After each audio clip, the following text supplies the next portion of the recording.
What's up, Everyday Blades?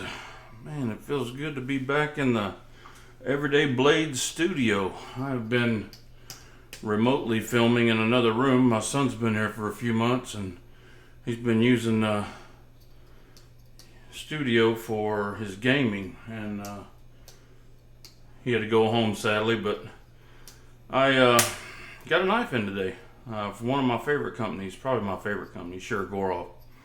This one that I've been eyeballing for a long time, and this is actually only my knife temporarily, very temporarily.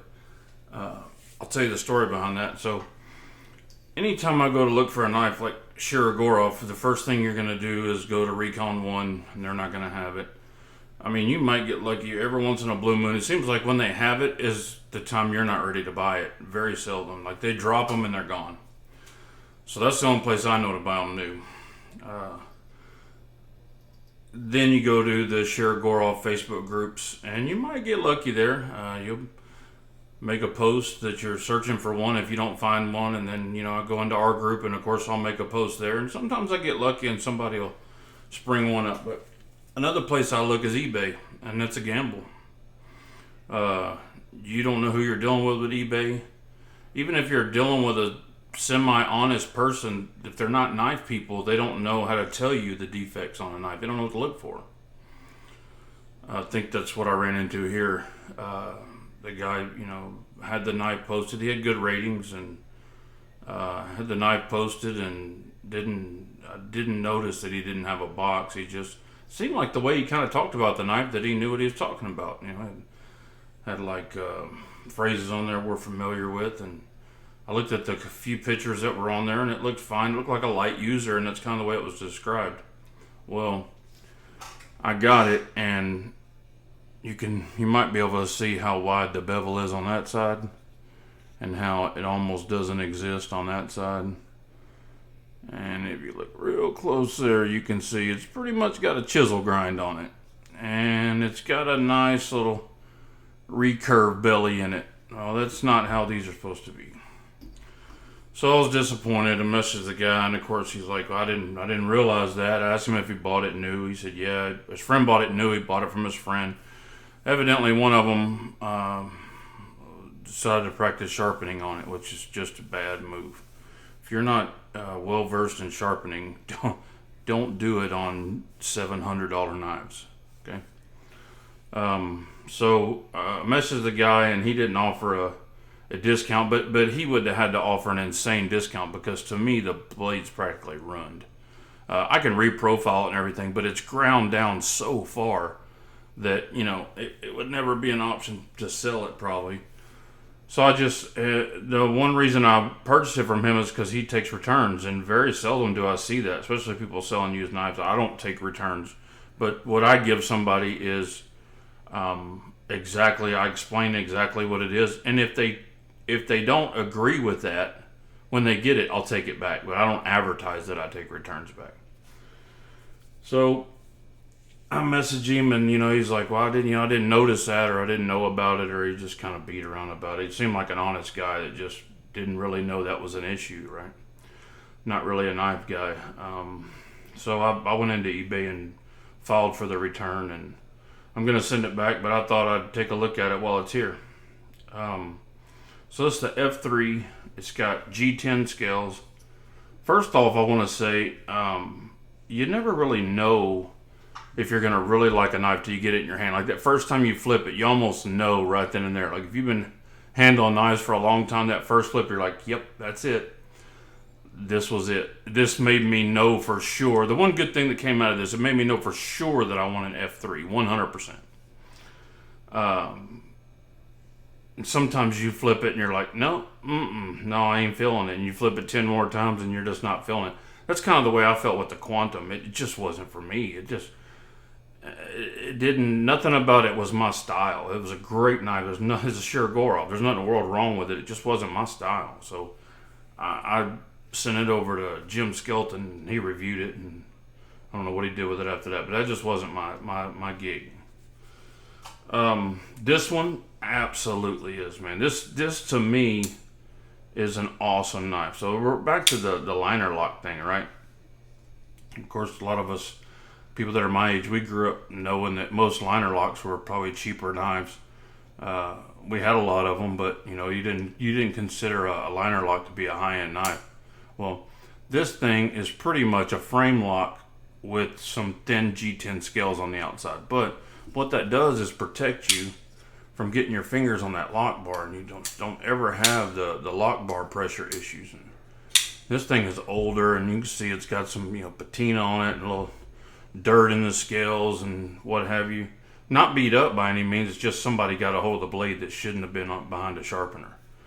Elmax blade. I mean, as soon as I saw the blade, I could just look at it and tell that something was wrong. It looked like a big chunk of the blade was gone to me. It just the blade shape didn't look right. And you can kind of tell it's really high right here, and then it bellies, and then it comes back up right here. But they had to have used a quality sharpening system like a Wicked Edge or something, because the grind looks really good. It's just two different angles from each side. So it wasn't set up right. It's very difficult to set these full flat grinds up in the Wicked Edge because it just clamps it right here on the edge. You've got to wedge cardboard in there and everything else, and it's got to be even. It's very difficult to do if you don't know what you're doing, and it's taken me a long time. And it's a big complaint I have with Wicked Edge. I wish they would make some jaws that were like inverted. They would adjust inverted, would clamp the knife and get a good grip on it. Because man, that knife moves when you're sharpening it. You're screwed. Even if it moves a little bit, you could cause a lot of damage real quickly, because those diamond stones remove material quick, fast, and in a hurry. So let's look at it up against a couple other knives. Let's look at a couple of Shirogorovs. This is the probably the closest size I have to it. This is the Neon Zero. And if you look, they're really, really similar knives. This one's just titanium scales. I don't know if the blade shape's different. I think it is, or I don't know how much of the blade they took off. So it's difficult to tell. I wouldn't think too much. So you could see there is a difference in the blade shape. This one's M390. That one's Elmax. And let's look at the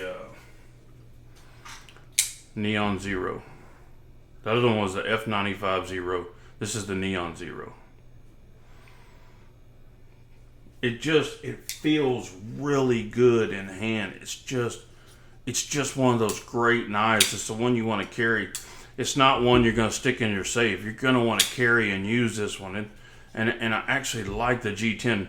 So after I've discovered that I really wanted one of these bad, I went in the groups and I found an F3 R and carbon fiber and M390, and I bought it. And we're going to have that here probably Tuesday. It is beautiful, and it's from a reputable collector, blah, blah, blah. It's solid. So I just wanted to show this to kind of give an idea of what they're like after they've been used for a while. You see I knew that clip had scratches on it and stuff like that. I knew that the blade had some, scuffs on it. I didn't care about that, but the blade being ground down is just a bad deal. Here's a Holt Morpheus. Love that knife. Love everything Holt. And we'll look at one more. The Zahn. So you can see it's a good sized knife. I mean, it's actually a hair bigger than the Zahn. So check the weight. See how chubby she is.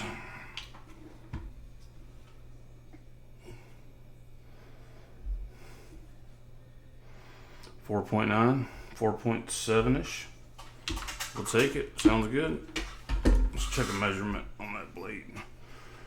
So we're 4.9. And we're 3 3/4 on the blade. I'll take it. Handle length 4 7/8. From here to here is 4 7/8 full length. I mean, I'm a fan of Shirogorov already, but I can tell you one of these will stay in my collection, along with the F95 Zero and the Neon Zero. I have two neons. I have the neon, no, not a neon. I have the Hation, which is, I'll show some size comparisons here. This is the F3 F95 0, neon 0, Hation, which is the exact same size as a neon, but is unbelievably sexy. I still, to this day, have a hard time telling you which one of these I'd like better. I think it's the Hation, but I just have a special place in my heart for that plain titanium. Shirogorov just makes killer knives. When I looked at these for years and years, I just wasn't interested in them. The way that they looked, they were all flippers. Wasn't a flipper fan. The second I got one in my hand, the first one I ever got in my hand was a F95 NL. The second I got that knife, I fell in love with Shirogorov. Big, thick blade stock, but not overly thick, usable thick, right? And their knives are just built perfect. They're perfect users. They're not 1,000% flawless. They're close. They're not like a hand polished custom. They're perfect user knives and collector knives. I mean, most people do collect them. I don't use all these at the same time, but I carry every one of them that I have. I trade them out different days. They're all in a rotation. All of my knives are in a rotation. If I don't ever carry it, I sell it. I may not use the crap out of it, and they may not look very used, but when I need a knife, I pull out whatever I have and I use it. So that is the review for the F3, Shirogorov F3, and Elmax with G10 scales. Liner lock. Hope that helps you guys out. Hope you enjoyed it. If you did, please throw me a like. Throw me a subscribe. It really helps me out a lot. If you want to support the channel, join my Patreon. The link will be in the description. We give all the knives we receive for review that companies send us, we give them away to just our Patreons. We give all of our knives away that we get, like for giveaways from companies, to all of our subscribers and members of the group. So, guys, thanks for watching. God bless you and your families. Say a prayer for our country. Good night.